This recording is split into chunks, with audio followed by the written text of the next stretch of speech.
with all the scorecards?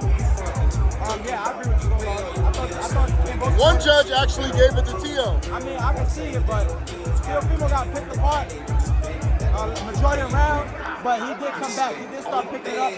I want to say the late mid rounds, but Kambosos came right back in the game. What is a fighter like Devin Haney, Tank? I know you're not them and you can't read their minds. Well, what do you think, if you had to guess, what are they thinking right now after seeing a fight like that? It's boxing. I don't know what they think. It's boxing. It happens. It is what it is.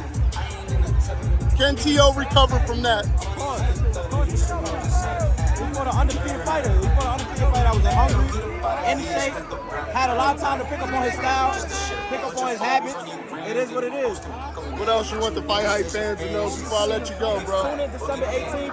I'll be the main event on Fox Sports 1 in Minnesota, Minneapolis, Minnesota, and the Army. I want everybody to tune in. It's going to be a great night of boxing. I'm looking to put on a tremendous performance. Thank you, champ.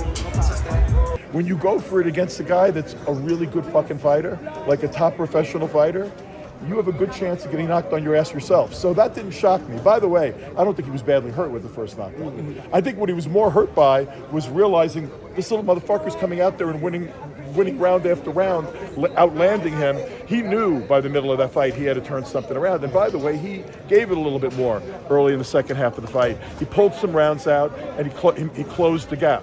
And then as soon as George saw that gap closing and got nailed himself, you saw what happened the last couple of rounds. Again, like a champion, turned it around and turned the fight right back in his direction. It was a brilliant performance.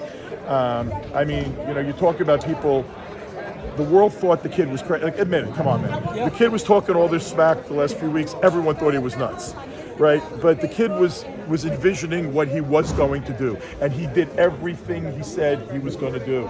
That's what you want out of a great fighter, a guy that lives up to his words. And that kid laid out like the gauntlet, man. He threw out words of confidence and words of aggression toward Teo, and he was, you know, maybe, I don't think that he got into Teo's head, but his own head was perfect.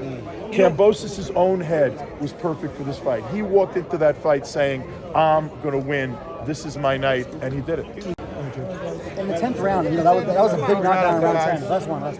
In the 10th round, that was a big knockdown. How did you survive that? And not only survive it, but win the next 2 rounds? Yeah, not for me. It wasn't a big knockdown. I mean, at the end of the day, I've been in there with killers. You know, I've been saying it, welterweights, light welterweights. Sparred 23 rounds with Manny Pacquiao. I mean, so to be honest, I said it. I want to feel the power. I want to see what it's about.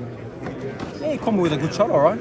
But I was back and I thought, you know what, I'm going to destroy this guy for the next 2 rounds and I'm going to punish him for what he just done to me. That was my first time ever on the ground. But to show what a true champion is, to come back and win the fight like that and close it in great fashion. George, you've been training for this for a year. Enjoying seeing my kids. Maybe go to Vegas, go to Devin Haney. What does it mean for you, George?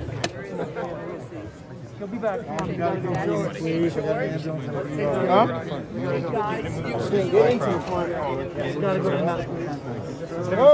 Move.